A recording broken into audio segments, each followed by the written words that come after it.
আমার শ্রদ্ধেয় এবং প্রিয় ইটনা অষ্টগ্রাম মিটামনবাসী, আপনারা আমার সালাম গ্রহণ করুন। আসসালামু আলাইকুম। আপনারা নিশ্চয়ই জেনেছেন গতকাল 26শে আগস্ট বিকাল 4:30 ঘটিকার সময় আমাকে জাতীয়তাবাদী দলের নেতৃত্বের পক্ষ থেকে তাদের সিদ্ধান্ত মোতাবেক আমার সমস্ত সদস্যপদ 3 মাসের জন্য স্থগিত করা হয়েছে। এটা শোনার পরে সারা দেশ এবং বাঙালিরা যেখানে থাকে বিদেশ, এমনকি বাঙালি ছাড়াও লক্ষ লক্ষ মানুষ দেশ বিদেশ বিশেষ তারা অবাক হয়েছে এবং অবাক বিস্ময়ে অনেক কথা তারা বলছে, যার বেশিরভাগ 90% সমর্থনের কথা আমার মতো একজন হতভাগার পক্ষে। বিশেষ করে ইটনা অষ্টগ্রাম মিটামনের মানুষ যারা আমাকে সবচেয়ে ভালো জানেন, চিনেন এবং ভালোবাসেন, তারা আমাকে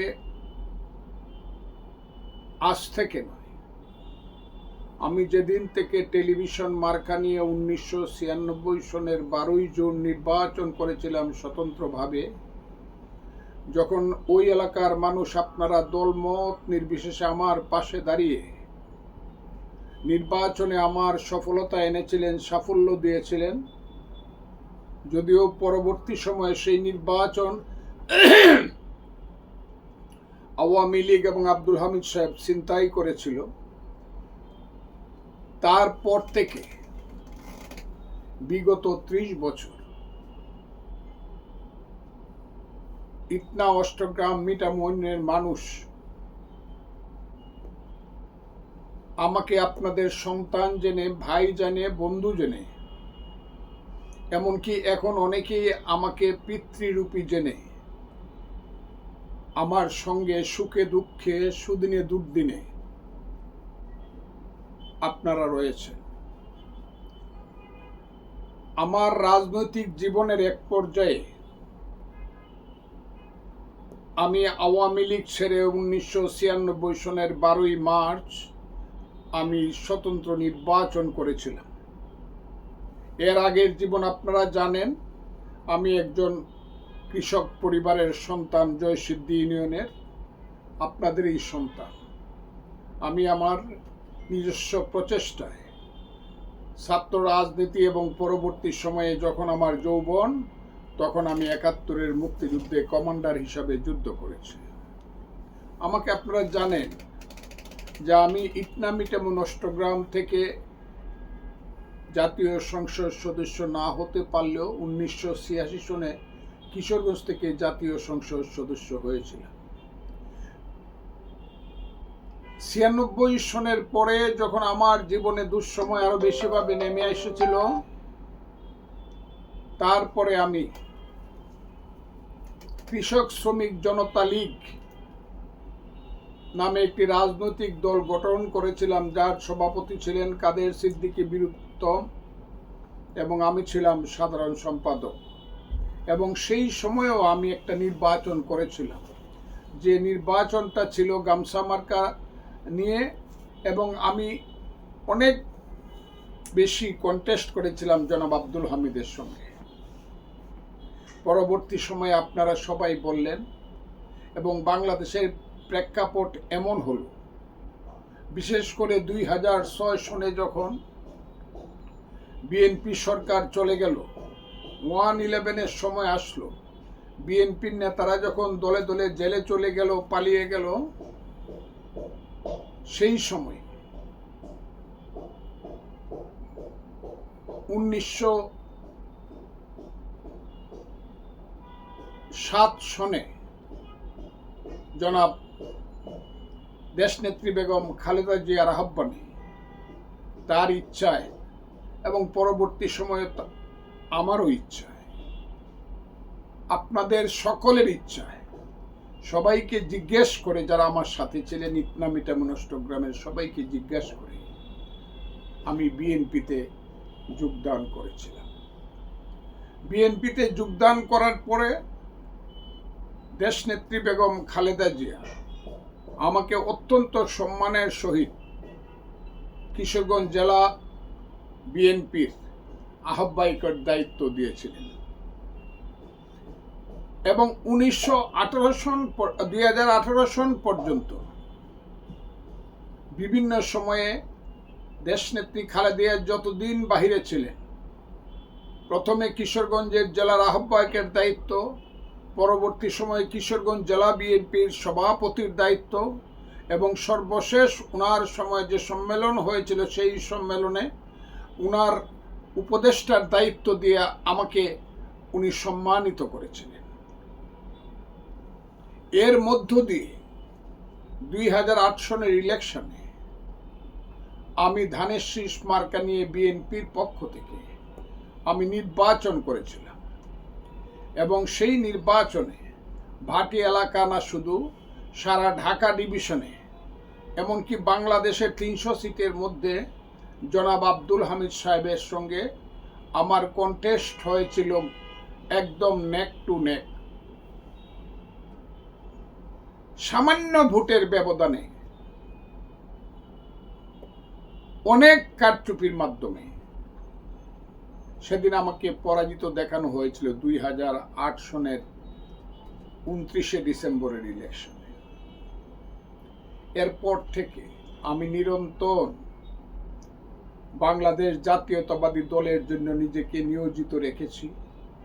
সব কিছু বাদ দিয়ে দলকে সংগঠিত করার জন্য প্রথমে আহ্বায়ক হিসাবে কিশোরগঞ্জ জেলার, তারপরে সভাপতি হিসাবে দলকে আমি সংগঠিত করার জন্য সবাইকে সাথে নিয়ে দল মত নির্বিশেষে আমি চলার চেষ্টা করেছি এবং সেই সময়ে জেলা সম্মেলনের ঠিক আগের দিন সম্মেলনের বিপক্ষের একটি কুচক্রী মহলের আঘাতে আমি জীবন বিপন্ন হওয়ার মতো অবস্থায় চলে গিয়েছিলাম, আমার মৃত্যুও হতে পারত। এটা বাংলাদেশ জাতীয়তাবাদী দলের নেত্রী সহ সবাই আপনারা জানেন এবং সেই মৃত্যুর ঝুঁকি নিয়ে হাজার হাজার সমর্থকের মাধ্যমে, কাউন্সিলর, ডেলিগেটের মাধ্যমে সেদের কিশোরগঞ্জ জেলার সম্মেলন করে আমি সেই মৃতপ্রায় অবস্থায় আমি সভাপতির দায়িত্ব পালন করেছিলাম। এরপরে 13 সনের পর থেকে যে অত্যাচার, বিশেষ করে 5টি সিটি কর্পোরেশনে বিএনপি জেতবার পরে বিএনপির উপরে যে অত্যাচার নেমে আসলো এবং হাসিনা সরকার চিন্তা করলো ফেয়ার ইলেকশন দিলে কোনোদিন আর নৌকা মার্কা পাস করবে না, 14 সনের ইলেকশনে অবশ্যই ধানের শীষ পাস করবে।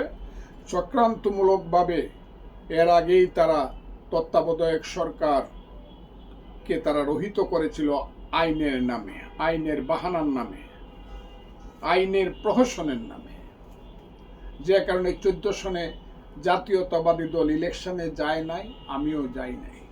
সেই 14 সন থেকে আজকে 25 সন পর্যন্ত জীবন মৃত্যুর মুখোমুখি দাঁড়িয়ে, ওই যে আমি বলতে শুরু করেছিলাম আওয়ামী লীগ একটি অভিশপ্ত দল 1914 সনে, সেই আওয়ামী লীগ একটি অভিশপ্ত দল বলার পর থেকে আমি আমার জীবনের ঝুঁকি নিয়ে 24 সনের 5ই আগস্ট পর্যন্ত আন্দোলনের সংগ্রামে নিজেকে আমি নিয়োজিত রেখেছি।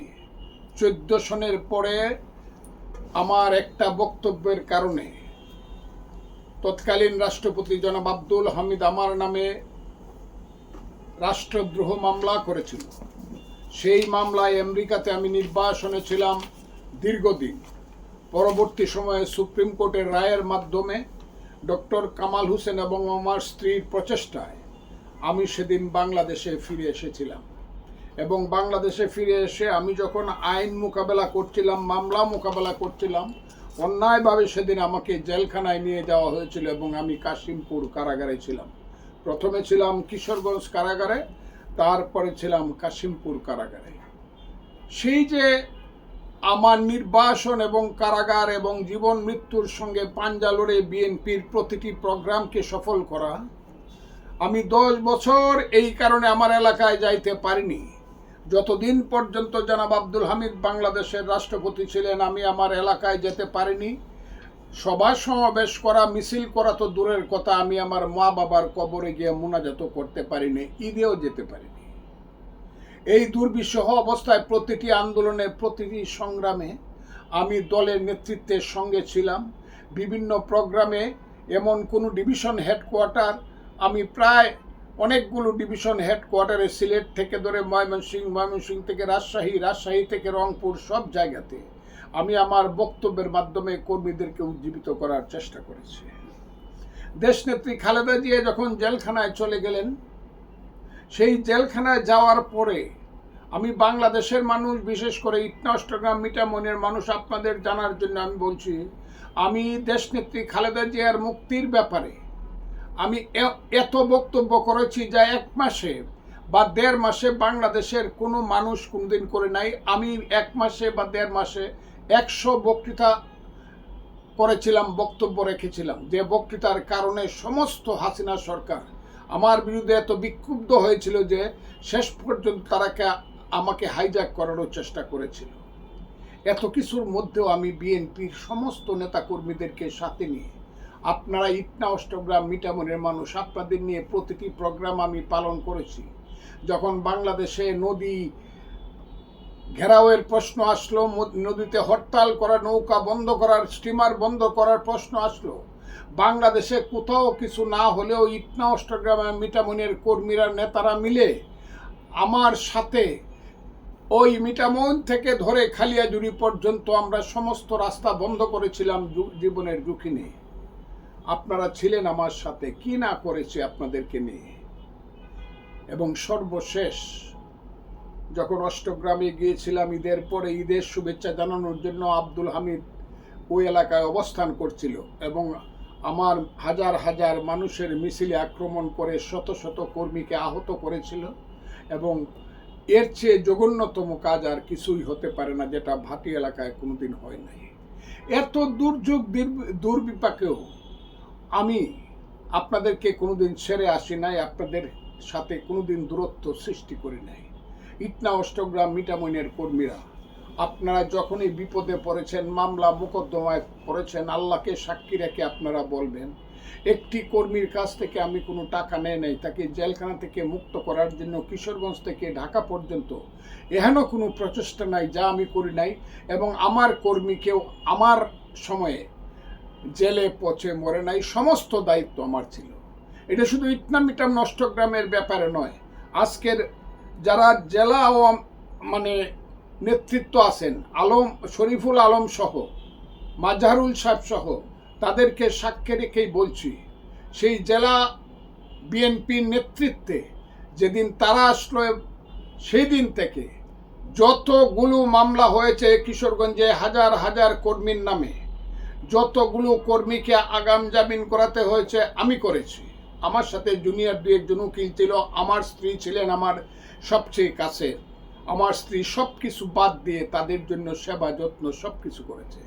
একটি পয়সা না নিয়ে হাজার হাজার কর্মীর আগাম জামিন করেছি, জামান করেছি, সব কিছু করেছি। কিশোরগঞ্জের কর্মীরা কোনোদিন বুঝতে পারে নাই মামলা মোকদ্দমা থেকে কিভাবে মুক্তি পেয়ে তারা জামিন পেয়েছিল। এদের সমস্ত সুখ দুঃখের সাথে আমি ছিলাম এবং এখনো থাকতে চাই। কিন্তু দুর্ভাগ্যের ব্যাপার হলো যে আন্দোলনটা হলো, যে আন্দোলনে বিএনপি 15 বছর যাবৎ জমিটা করলো, জমিটা চাষ করলো, জমিটাতে ফসল ফলাইলো, সেই বিএনপির আন্দোলনে হাজার হাজার নেতাকর্মী যখন জেলে গেল, আমি তখন গত 2 বছর আগের থেকে কণ্ঠকে উচ্চকিত করে সারা পৃথিবীকে জানিয়েছি, বাংলাদেশের মানুষকে জানিয়েছি, বিএনপির নেতাকর্মীকে, মানুষকে আমি উজ্জীবিত করেছি যে হাসিনা সরকার, স্বৈরাচারী সরকারের বিরুদ্ধে যুদ্ধ করাটাই হলো মূল কাজ। ওই যে 18 সনে ভোটার, 14 সনে ভোটারবিহীন নির্বাচন, 18 সনের নিশিরাইতের নির্বাচন, সেই নির্বাচনের পর থেকে আমি যে বক্তব্য রাখা নিরন্তরভাবে শুরু করেছি, কোনোদিন বন্ধ হয় নাই।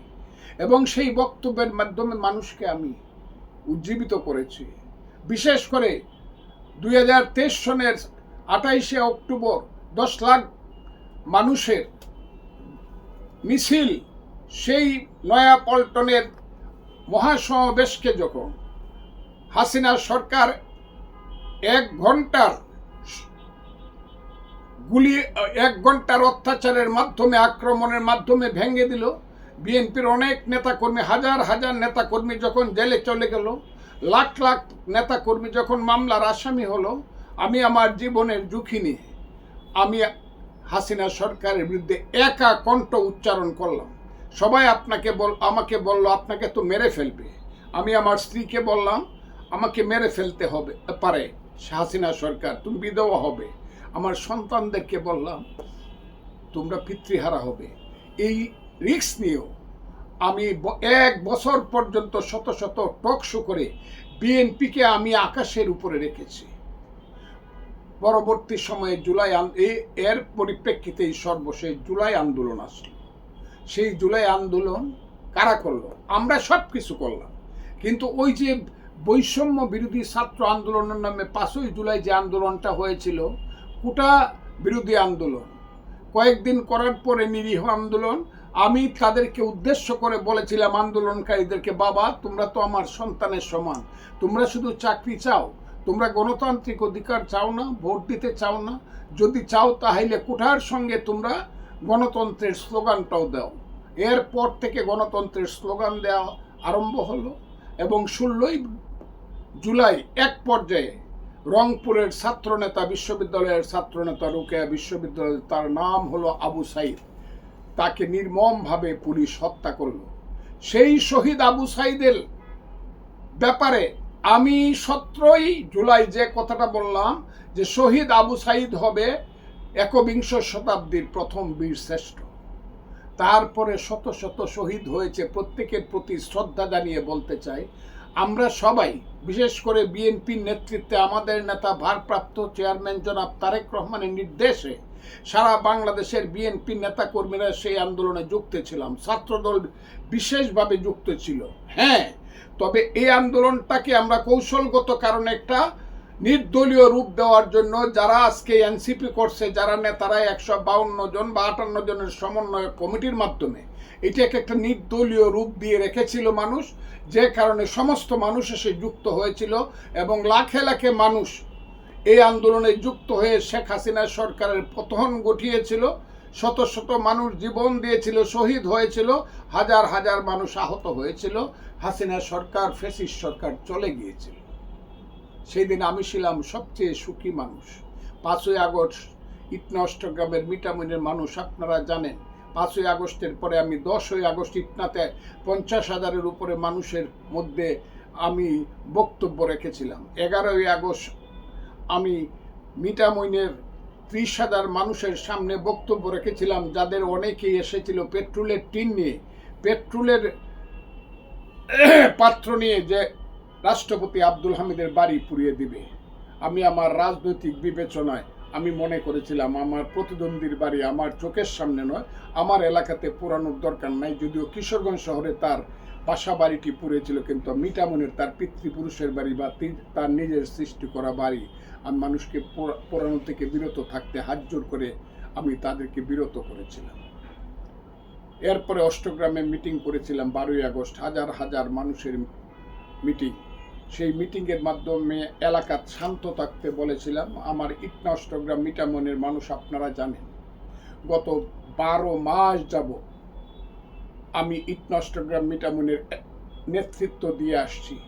আপনারা দলীয় সবাই আমার নেতৃত্বে এবং সাধারণ মানুষ আমার নেতৃত্বে বলে কথাটা ভুল হবে, আমাকে আপনারা গার্জেন মেনে গত 12 মাস কাটিয়েছেন। সেই 12 মাসের মধ্যে আমি চ্যালেঞ্জ করে বলতে পারি ইটনা অষ্টগ্রাম মিঠামইন যে নির্বাচনী এলাকা, সেই এলাকায় মানুষের উপরে নির্যাতন কম হয়েছে, চাঁদাবাজি বলতে গেলে খুব লিমিটেড পর্যায়ে হয়েছে এবং আমি যেদিন আঙ্গুল উঁচু করে বলেছি আর 1 টাকাও চাঁদাবাজি হবে না, অত্যাচার খুব কম হয়েছে, মিথ্যা মামলা খুব কম হয়েছে। আমার ইটনা অষ্টগ্রাম মিঠামইন এখন শান্তির এলাকা। সবচেয়ে সেখানে মারামারি, হানাহানি, খুনাখুনি কিচ্ছুই নাই।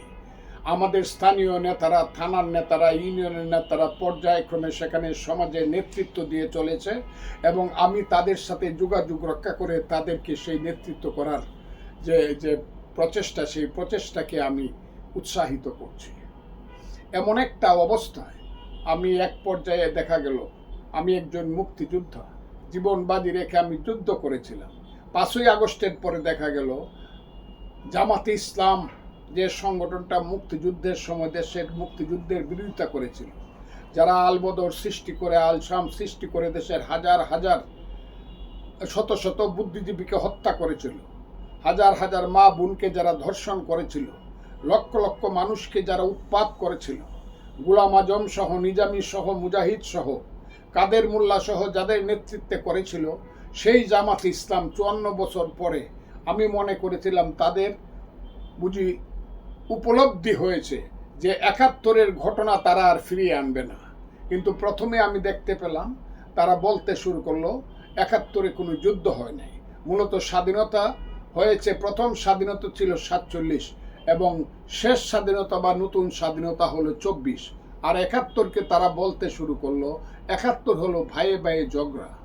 বারবার বলার পরে এবং পত্রিকাতে যখন তারা লিখে বলল যে 71-এ যারা অস্ত্র হাতে যুদ্ধ করেছিল তারা মাপ চাও, হ্যাঁ, এবং তারা যখন বলল বাংলাদেশের করাটা সঠিক হয় নাই, সেই সময় আমি ফজলুর রহমান সবার আগে মুক্তিযোদ্ধা হিসাবে আমি মনে করেছি তাদের প্রতিবাদ করা।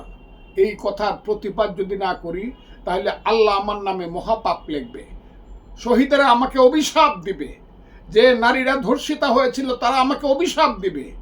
সেই কারণে সত্যকে আমি প্রতিষ্ঠা করার জন্য, মুক্তিযুদ্ধকে বাঁচিয়ে রাখার জন্য আমি সেদিন বলেছিলাম এই আলবদর রাজাকারের বাচ্চারা এখনো কিন্তু মুক্তিযোদ্ধারা জীবিত আছে, আমরা জীবিত আছি, সাবধান, মুক্তিযুদ্ধের বিরুদ্ধে এই ধরনের কুৎসিত অপপ্রচার করলে কিন্তু আমরা তোমাদেরকে ছাড়ব না। এই যে জামাতের সঙ্গে, শিবিরের সঙ্গে, এই যে জামাতের মতো ধর্ম ব্যবসায়ীদের সঙ্গে আমার সংগ্রাম শুরু হলো, বিএনপির নেতারা সেদিন চুপচাপ ছিল, তারা মনে করছিল ফজলুর রহমান বোধহয় একটু আগ বাড়িয়ে কথা বলছে এবং অনেকেই আমার প্রতি বিরক্ত ছিল, অনেকেই ফিসফিস করে কথা বলতো বিএনপিকে জামাতের সঙ্গে আমাদের ডিফারেন্স বাড়ানোর জন্য এটা করতে চায়। আমরা তো অনেক দিন 2001 সন থেকে জামাত তো আমাদের আঁচলের নিচে ছিল, জামাত তো আমাদের পিছনে পিছনে হাঁটতো, ফজলুর রহমান এমন কথা বলছে কেন? কিন্তু আজকে 1 বছর পরে প্রমাণিত হয়েছে জামাতের সামনে বিএনপি তাদের সবচেয়ে বড় শত্রু, যার ফলে জামাত স্লোগান দেয় 2 সাপের 1 বিষ, নৌকার ধানের শীষ, যার ফলে একটা হত্যাকাণ্ডকে কেন্দ্র করে, সলিমুল্লাহ মেডিকেল কলেজের সামনে একটা হত্যাকাণ্ডকে কেন্দ্র করে জামাত আমাদের নেতা তারেক রহমানের, ভারপ্রাপ্ত চেয়ারম্যান জনাব তারেক রহমানের বিরুদ্ধে এত কুৎসিত স্লোগান দিয়েছে। সেই স্লোগানের প্রতিবাদ তো আমি প্রথম করেছি, রাজাকারের বাচ্চাদেরকে ঠেকাও। তার 24 ঘন্টা বা 48 ঘন্টা পরে বিএনপি ছাত্রদল তাদের নেতারা স্লোগান দিচ্ছে এবং এক সময় দেখা গেল হাজারে হাজারে বাংলাদেশে স্লোগান হচ্ছে জামাত শিবির রাজাকার এই মুহূর্তে বাংলা ছাড়। আর আমার বক্তব্যটা ছিল বাংলাদেশের মুক্তিযুদ্ধ স্বাধীনতা সংগ্রামের পক্ষে। সেই স্বাধীনতা সংগ্রামের পক্ষে আমি 1 নম্বর ভূমিকা পালন করেছিলাম বলে, মুক্তিযুদ্ধের পক্ষে আমি সংসপ্তকের ভূমিকা পালন করেছিলাম বলে স্বাধীনতা বিরোধী শক্তি জামাতেরা প্রতিদিন বিএনপিকে বলতো ফজলুর রহমানকে যদি এক্সপেল না করো, ফজলুর রহমানকে যদি বহিষ্কার না করো দল থেকে, তাহলে আপনাদের সাথে আমাদের কোনো দিন মিল হবে না। এবং সেই বারবার গত 6 মাস যাবত এইসব কথা বলার পরে আমি যখন নিশ্চিন্ত হলাম যে বিএনপি এই কারণে অন্তত জামাতের কথা শুনে আমার উপরে কোনো ধরনের অ্যাকশন নিবে না, আমি যে নিশ্চিন্ত, কোনো কথা বলি নাই। হঠাৎ করে দেখলাম 24 তারিখে রাত্র 9টার সময় আমার কাছে একটা নোটিশ আসলো। সেই নোটিশটার নাম হলো কারণ দর্শাও নোটিশ। সেই নোটিশে লেখা হলো যে 24 ঘন্টার মধ্যে আপনি যে কুৎসিত আরো কুরুচিপূর্ণ ইত্যাদি ইত্যাদি এরপর ধর্মের বিরুদ্ধে কথা বলেছেন, যেটা মানুষের মনে খুব কষ্ট হয়েছে নাকি, তারা বলল যে এইটার উত্তর দেন, তা না হলে আপনার বিরুদ্ধে ব্যবস্থা নেওয়া হবে। আমি 24 ঘন্টার বদলে আরও 7 দিন সময় চেয়ে দলের কাছে প্রার্থনা করলাম উত্তর দেওয়ার জন্য, কিন্তু দলের অফিস বা অফিসের নেতা বা যার দস্তখতে চিঠি আসলো, জনাব রুহুল কবির রিজভী সাহেব অ্যাডভোকেট, উনি আমাকে 24 ঘন্টার সময় বর্ধিত করলেন। হ্যাঁ, তাতেই আমি কৃতজ্ঞতা জানিয়ে 24 ঘন্টার মধ্যে আমি আমার উত্তর দিলাম বিকাল 3:30 এবং আমি অবাক হইলাম, সুপারসনিক গতিতে শুনলাম মাত্র 40 মিনিট পরে, অর্থাৎ 4:10 আমাকে নাকি দল থেকে বহিষ্কার করা হয়েছে। প্রথম তাই শুনেছিলাম, কারণ সব দিক থেকে কথা, কাগজ তখনও আমার কাছে আসে নাই। তারপরে জানলাম যে না, আমাকে বহিষ্কার করা হয় নাই, 3 মাসের জন্য আমার দলের সমস্ত পদ, প্রাথমিক সদস্য পদ সহ সমস্ত পদ স্থগিত করা হয়েছে। এবং তারা আমাকে জানাইল যে এই পদ আপনাকে সাবধান করার জন্য এবং সামান্য শাস্তি দেওয়ার জন্য আপনাকে দিলাম, আরও কঠোর শাস্তি দিতে পারতাম, কিন্তু যদি আপনি সঠিকভাবে কথাবার্তা না বলেন, সঠিকভাবে যদি আপনি না চলেন, তাহলে আমরা পরবর্তী সময়ে আরও ব্যবস্থা নেওয়ার চেষ্টা করব, আর সঠিকভাবে চললে দেখা যাবে কি করা যায়। সেই চিঠি হাতে পেয়ে আমার মনে হলো আমার মাথায় আসমান ভেঙে পড়েছে। একটা দলের জন্য 18 বছর যাবৎ নিজের সব কিছু বিসর্জন দিয়ে, সব কিছু বাদ দিয়ে, নির্বাসনে থেকে জেলে গিয়ে হাজার হাজার কর্মীর বিনা পয়সায় মামলা করে, এত দুঃখ এত কষ্ট সহ্য করে বছরের পর বছর পালিয়ে থেকে যে দলটার জন্য সব কিছু করলাম, যে দলের নেত্রীর নামে এটা বলতে গেলে গিনেস বুকে উঠবে, আমি 300-র উপরে একা বক্তৃতা করলাম দেশনেত্রী বেগম খালেদা জিয়ার নামে, এবং যে দলটা বাংলাদেশের অন্যতম নেতা, বাংলাদেশের স্বাধীনতার 27শে মার্চ যদি বলেছিলাম I Major Zia do hereby declare the independence of Bangladesh, সেই বাংলাদেশের পরবর্তী সময়ে রাষ্ট্রপতি শহীদ জিয়াউর রহমান যে দলটি করেছিলেন, সেই দলটির নেতারা আমাকে শোকজ করলো প্রথমে। আমি কেন এইসব কথা বলি, কিন্তু এটা সবাই জানে যে জামাতের বিরুদ্ধে আমার যে আন্দোলন এবং সংগ্রাম এবং আমার যে প্রতিবাদ এবং প্রতিরোধ এবং আমার যে বক্তব্য, সেই কারণে আমি এই দুর্ভাগ্যের শিকার হয়েছি। ঠিক আছে, তো আমি কিছু মনে করি না। আমার দলে তারা যা ভালো বলে বুঝেছেন, আমার দলের নেতৃত্ব, তারা সিদ্ধান্ত নিয়েছেন, আমাকে 3 মাসের জন্য তারা সাসপেন্ড করেছেন সমস্ত পদ সহ। আমি তাদেরকে কৃতজ্ঞতা জানাই, ধন্যবাদ জানাই, কারণ তারা ইচ্ছা করলে তো আমাকে সারা জীবনের জন্য করতে পারত।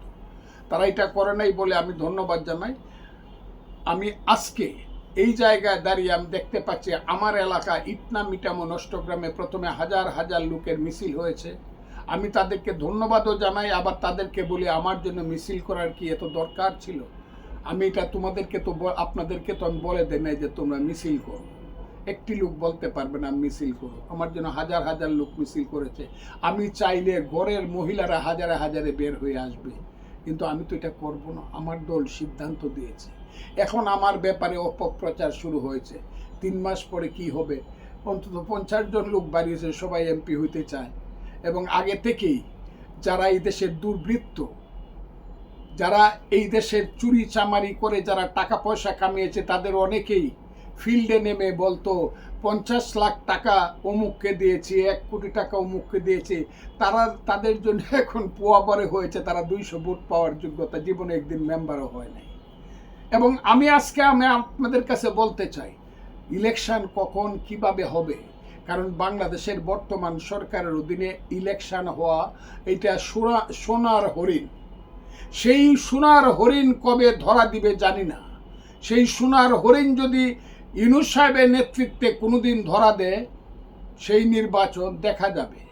সেই নির্বাচন কি হয় না হয় এখনো বাংলাদেশে নির্ধারিত না। যে জিনিসটা নির্ধারিত না, যদির উপরে দাঁড়িয়েছে, সংখ্যার উপরে দাঁড়িয়ে আছে, সেইটা নিয়ে আমি ইটনা অষ্টগ্রাম মিটামইয়ের মানুষকে কোনো কথা বলতে চাই না। ইলেকশন আসলে কি হবে, কারণ ইলেকশন আসবে কিনা সেটাও এখন প্রতিষ্ঠিত না, বা সেটাও এখন দৃশ্যমান না। যদিও বলা হচ্ছে 26 সনের ফেব্রুয়ারি মাসের প্রথম সপ্তাহে ইলেকশন হবে, এটা বাংলাদেশের কোনো মানুষই বিশ্বাস করে না যে ইউনূস সাহেব বা ওই এনসিপির নেতারা বা জামাতরা যে ধরনের মানে বিতর্কিত দাবি তুলছে, তাদের বেঁচে থাকতে তারা ইলেকশন হতে দিবে। যা হোক, ইলেকশন যেদিন হয় সেদিন দেখা যাবে। আমি ইটনা অষ্টগ্রামের মিঠামনির মানুষকে উদ্দেশ্য করে বলতে চাই, আমি আপনাদের জন্য জীবন যৌবন সব কিছু আমি উৎসর্গ করেছি। যৌবনে আমি ওই এলাকায় যুদ্ধ করেছি। আমি আপনাদের জন্য আমার জীবনের শ্রেষ্ঠ সময়টি অন্যের অ্যাকাউন্টে জমা দিয়ে আমি আপনাদের কাছে একটা টেলিভিশন মার্কা লয়ে গিয়েছিলাম শুধু ইটনা অষ্টগ্রাম মিঠামনির মানুষের সুখ দুঃখের সাথী হওয়ার জন্য। আজও সেখান থেকে আমি বিরত হই নাই। এমন কোনো দিন নাই যেদিন গরিব মানুষের সন্তান যদি হসপিটালে থাকে আমি সাহায্য করি নাই। এমন কোনো দিন নাই যেদিন একজন সাধারণ মানুষের সন্তান চাকরি পাইতে হইলে যে তদবির লাগে সেই তদবিরটা বা সেই রিকোয়েস্টটা আমি কাউকে করি নাই।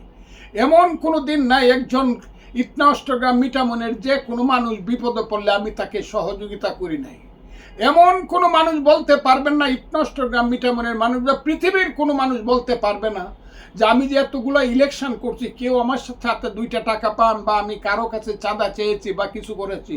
যদি করে থাকি তাহলে যে তো আমার মৃত্যু এমনভাবে হয় যে মৃত্যু হয় সবচেয়ে দুর্বিষহ। আমি কোনদিন চাঁদাবাজি দান্দাবাজি করি না। আমি সমস্ত মানুষকে এক নজরে দেখি, সুখে দুঃখে সুদিনে দুর্দিনে গরিব ধনী সবাইকে নিয়ে আমি বাঁচতে চাই, বেঁচে থাকতে চাই। আমি এই দেশে ধর্মকে নিয়ে কোনো ভাড়াবাড়ি করি না। আমি ধর্মনিরপেক্ষতায় বিশ্বাসী লোক। আমি হিন্দু মুসলমান বুদ্ধ কি খ্রিস্টান কাউকে আলাদা করে দেখি না। সব এক মায়ের সন্তান আমরা। রাজনীতিতে আমরা বাংলাদেশে একটা ধর্মনিরপেক্ষ অসাম্প্রদায়িক সমাজ। গরিবের পেটের ভাত পরনের কাপড়, বিশেষ করে ভাটি এলাকায় হাওরগুলোকে আমি সোনার হাওর হিসাবে গড়ে তুলতে চাই। ভাটি এলাকার হাওরগুলোতে আমি সোনার ধান ফলাতে চাই। ভাটি এলাকার নদীগুলোতে গভীরতা করে আমি সেই আগের মতো করে মাছ ফলাতে চাই। ভাটি এলাকার মানুষের মুখে আমি হাসি ফুটাতে চাই। আমি ভাটি এলাকার মানুষ যারা একদিন নিজের বাড়িতে টিনের ঘর ছিল, আম গাছ জাম গাছ কাঁঠাল গাছ ছিল, দুধের গাই ছিল, যারা এখন ঢাকার বস্তি চট্টগ্রামে থাকেন, পাগলার বস্তিতে থাকেন, যারা যাত্রা বাড়িতে থাকেন, যারা নূরের সালায় থাকেন, যারা ওই রায়ের বাজারে থাকেন, যারা বাসান থেকে থাকেন, সেই সব হাজার হাজার গরিব মানুষ, তাদের চেহারাগুলো সবসময় আমার চোখের সামনে ভেসে ওঠে। আমার গরিব মানুষের মুখে হাসি নাই, ভাটি এলাকার মানুষের মুখে এখন হাসি নাই। আমি আমার জীবন দিয়ে চেষ্টা করছি ভাটি এলাকাকে একটা সুন্দর এলাকায় গড়ে তোলার জন্য। আমি আমার জীবন যতদিন আছে আপনাদেরকে কোনোদিন ছেড়ে আসব না। আমার জীবন এবং মৃত্যুর সব কিছুর সাথী হলেন আপনারা। এবং আমার মৃত্যুর পরে আমার লাশটা অবশ্যই ইটনা অষ্টগ্রাম মিঠামইনে যাবে এবং আপনাদের সিদ্ধান্তের মাধ্যমে আমার লাশটা আল্লাহর কাছে যাবে কবরের মাধ্যমে। আমি আজকে ইটনা অষ্টগ্রাম মিঠামইনের মানুষকে বলবো, কোনো কারণে কারো কথায় বিভ্রান্ত হয়েন না। গত 25 ঘন্টা আগে আমাকে দল থেকে সাময়িক বরখাস্ত করা হয়েছে। সেই 25 ঘন্টায় আমি কারো কাছে একটা কথাও বলি নাই। কিন্তু তারপরও নাকি ইটনা অষ্টগ্রাম মিঠামইন কিশোরগঞ্জে বাসছে, আমি নাকি কোন দলে চলে গেছি, আমি নাকি কি স্লোগান দিচ্ছি। এইসব হারামজাদারা এবং এইসব কুলাঙ্গারেরা যেসব মিথ্যা এবং বানোয়াট ইউটিউব করে, এর মাধ্যমে এখন সব কিছু করা যায়। আমি কোনো মিথ্যা কথা বলি না। আমি যা বলছি এটা সুস্পষ্টভাবে বলি এবং বলছি। এটা আমি শেখ হাসিনার সামনে দাঁড়িয়ে বলেছি বহুদিন। এইটা আমি বিএনপি নেতাদের দাঁড়িয়ে বলতে পারবো বহুদিন, বা বলছি বহুদিন। আমি কাউকে আল্লাহ ছাড়া কাউকে ভয় করি না। কাজে গোপনে কারো সঙ্গে আমি ওই আতাত করে ফেলবো নো, কিন্তু আমার মুখ বন্ধ থাকবে না। আমি মুক্তিযোদ্ধা। আজকে মুক্তিযুদ্ধ সবচেয়ে বড় বিপদে আছে। আমি মুক্তিযুদ্ধের ব্যাপারে কারো সঙ্গে আপোষ করব না। মুক্তিযুদ্ধকে যারা হত্যা করতে চায়, মুক্তিযুদ্ধকে যারা জাহান্নামে পাঠিয়ে দিতে চায়, সেই সব আলবদর রাজাকারের বাচ্চারা এবং তাদের পূর্বপুরুষদেরকে উদ্দেশ্য করে আমি বলতে চাই, যতদিন ফজলুর রহমান জীবিত থাকবে, দলমত বুঝি না, বাংলাদেশের 18 কোটি মানুষকে নিয়ে সেই মুক্তিযুদ্ধ বিরোধী স্বাধীনতা বিরোধীদের বিরুদ্ধে আমার রাজনৈতিক যুদ্ধ চলবে। আমার মুখ কোনোদিন বন্ধ থাকবে না। আমি দলকে বলবো, তারা ইচ্ছা করলে এটাও বলতে পারবো আপনি 3 মাস কোনো কথা বলবেন না, এটা তারা বলে নাই। কাজেই 3 মাস আমি আমার মতো করে কথা বলেই যাব। যারা মনে করেন আমি কথা বললেই শঙ্কায় ভুগেন, তারা তাদের উদ্দেশ্যে বলতে চাই, এক সময় ছিল জীবনে যৌবনে ছাত্র যখন ছিলাম, যখন রাজনৈতিক নেতা ছিলাম, আমার কথা মানুষ হাজার হাজার টাকা দিয়ে শুনতো। আজকেও আমি বলি, আমি কোনো ব্যতিক্রম কথা বলি না, কথা একটু করা বলি। যখনই একজন বলে মুক্তিযুদ্ধ ছিল না, তখনই আমার মনে হয় আরে আমার জীবন তো বৃথা গেল, তুই তো আমাকে হত্যা করতে চাস, আমার জীবনের শ্রেষ্ঠ ঘটনাকে, বাঙালি জাতির জীবনের শ্রেষ্ঠ সংগ্রামকে তুই অস্বীকার করতেছিস, তুই তো রাজাকারের বাচ্চা। এটা একটু আমি জুড়ে বলি এবং এটা আমি বলবোই। যে মুক্তিযুদ্ধে বিশ্বাস করে না, আমি বলবো ও রাজাকারের বাচ্চা। এটা যদি অনেকে মনে করে আমার রাজাকারের বাচ্চা বলছে, তাহলে তুমি মুক্তিযুদ্ধ বিশ্বাস করো না, সেটা একজন মুক্তিযোদ্ধাকে জোর করে বলো কেন? আরেকটা কথা বলি, ইটনা অষ্টগ্রাম মিটামনের মানুষ, আমি কতদিন বাঁচবো জানি না, কিন্তু আমার অপমৃত্যু হোক, এটা কি আপনারা চান? ঢাকা শহরে আমাকে হত্যা করার জন্য আমার বাড়ির সামনে এসে মাইক লাগিয়ে, আমার বাড়ির সামনে এসে বিশ্রী স্লোগান দিয়ে ফজলুকে হত্যা করো, ফজু পাগলাকে এই করো, ফজু আমি কি আপনাদের কাছে ফজু পাগলা? বাংলাদেশের মানুষের কাছে ফজু পাগলা? 78 বছরের মানুষ আছে। আমাকে মুক্তিযুদ্ধ বিরোধী, স্বাধীনতা বিরোধীরা যে অন্যায় আচরণ আমার সঙ্গে করেছে, আমার 1 বছর আগেও আমার সঙ্গে, আমার 77 বছর বয়স পর্যন্ত একটি কথা কেউ বলে নাই। সবাই আমাকে সুনামের সাথে বলেছে যে ফজলুর রহমান একজন ত্যাগী এবং সব কিছু বিসর্জন দেওয়া রাজনীতিবিদ। আজকে সেই সব রাজাকারের বাচ্চারা আমাকে ফজু পাগলা বলে যে বিশ্রী গালাগালি করে এবং আমাকে হত্যা করতে চায়। ইটনা অষ্টগ্রাম মিঠামনের মানুষ, আপনারা কি চান আপনাদের সেই সন্তান যে একটা সাধারণ কৃষক পরিবার থেকে এসে আপনাদের ঘরে ঘরে মা বোন সৃষ্টি করেছিল, আপনাদের ঘরে ঘরে গিয়ে মা বোনদেরকে মাদেরকে মা বলে সালাম করেছিল, বোনদেরকে বোন বলে আদর করেছিল ভাইয়ের মতো?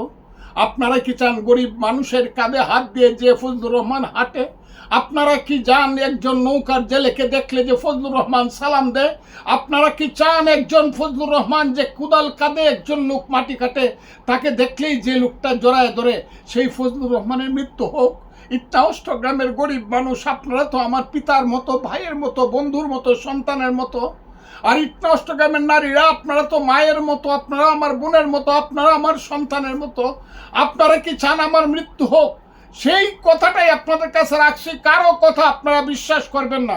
আপনাদের ফজলুর রহমান, আল্লাহ উপরে জেনে রেখে বলছি, আমি কোনোদিন কোনো অত্যাচার করি না, আমি কোনোদিন বাজে কথা বলি না, বাজে কাজ করি না, ধর্মের বিরুদ্ধে আমি কোনোদিন কথা বলি না এবং বলবো না।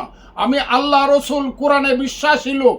তবে আমার তরিকা হলো, আমার পূর্বপুরুষের তরিকা ছিল ফুরফুরা শরীফের তরিকা।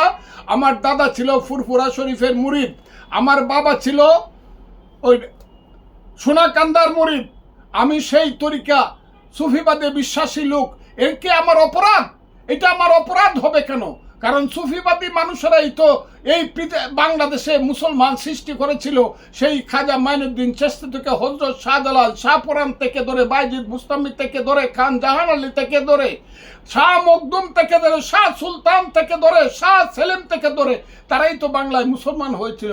তা আমি যদি এই তরিকা বিশ্বাস করি, এর জন্য জামাত যারা এই তরিকা বিশ্বাস করে না, তারা যদি আমাকে হত্যা করতে চায়, মারতে চায়, আমি কি করব বন্ধুরা? আমি তো এই তরিকা বিশ্বাস করি। কাজে আমি ধর্ম বিশ্বাসী লোক। যারা মনে করেন ফজলুর রহমানকে যারা এটা করতেছেন, না ফজলুর রহমান ধর্ম না, আমি ধর্মকে বকি না, আমি বকি যারা ধর্মের নামে ব্যবসা করে সেই জামাত ইসলামকে আমি বকি, ধর্ম ব্যবসায়ীদেরকে আমি বকি। তারপর আমি বকতে চাই না। আমি চাই একটা নির্বাচন হোক, সেই নির্বাচনের মাধ্যমে এই দেশে মেজরিটি পার্টির যারা হবে তাদের কাছে ইউনূস সাহেব দায়িত্ব বুঝিয়ে দিয়ে চলে যাক। ইটনা অষ্টগ্রাম মিঠামনের মানুষ বারে বারে আপনাদের সাথে কথা হবে। আমি যে কথাগুলো বললাম এর বাইরে কোনো কথা হবে না। এইগুলোই আমার কথা। তো আমার জীবনের উদ্দেশ্য হলো ইটনা অষ্টগ্রাম মিঠামনের মানুষ, আপনারা আমার সঙ্গে থাকেন। বাংলাদেশের মানুষ, আপনারা মুক্তিযুদ্ধের সঙ্গে থাকেন। আর আমি হলাম এদেশের মুক্তিযুদ্ধের একজন মুক্তিযোদ্ধা এবং মুক্তিযুদ্ধের গোলাম। আমি বাংলাদেশের মানুষকে আহ্বান করব, মুক্তিযুদ্ধকে আপনারা বাঁচিয়ে রাখার জন্য আজকের যে নতুন আলবদর রাজাকারের সন্তানেরা সৃষ্টি হয়েছে, যারা মুক্তিযুদ্ধকে নস্যাৎ করতে চায়, হত্যা করতে চায়, ওই পাকিস্তানের পররাষ্ট্রমন্ত্রী আসার সাথেই মনে করে বড় চাচা বুঝি বাড়িতে এসে 40 বছর পরে, মামা বুঝি বাড়িতে এসে 54 বছর পরে, যারা মনে করে তাদেরকে লক্ষ্য রেখে আমি মনে করি বাংলাদেশকে বাংলাদেশের মতোই গড়ে তুলি। আমি মনে করি বাঙালি জাতিকে পৃথিবীর শ্রেষ্ঠ জাতি হিসাবে যদি প্রতিষ্ঠিত করতে হয়, তাহলে ফজলুর রহমানদের মতো নেতা এবং কর্মীর দরকার। যদি আমাদের মতো ত্যাগী নেতা কর্মী এবং নতুন যে প্রজন্ম, তারা যদি মুক্তিযুদ্ধের পথে গড়ে না উঠেতেই বাংলাদেশ ধ্বংস হয়ে যাবে। যেখানে স্লোগান হয় আমরা পাকিস্তানে ফিরে যাব, যেখানে স্লোগান হয় আমরা হব তালেবান, বাংলা হবে আফগান, সেই দেশকে যদি বাঁচাতে হয়, আসুন আমরা সবাই মিলে, বাংলাদেশের মানুষ সবাই মিলে রাজনৈতিক যুদ্ধ করি। আর ইটনা অষ্টগ্রাম মিঠামনের মানুষকে বলি, আপনারা আমার, আমি আপনাদের, আমার লাশটা মৃত্যুর পরে ইটনা অষ্টগ্রাম মিঠামনে আপনাদের কাছে যাবে, মৃত্যু পর্যন্ত আমি আপনাদের সাথে আছি। কারো বিভ্রান্তিকর কথায় বিশ্বাস করে, বাজে কথায় বিশ্বাস করে আপনারা দয়া করে বিভ্রান্ত হবেন না। সময় এবং সুযোগে সময় মতো আমি সব কথা আপনাদের সামনে আরও বলবো। নতুন পরিস্থিতির সৃষ্টি হলে আপনাদের মতামত নিয়েই সব হবে। আপনাদেরকে আমার অসংখ্য সালাম, ধন্যবাদ রইল। বাংলাদেশের মানুষকে আমার সালাম রইল। আসসালামু আলাইকুম, খুদা হাফেজ।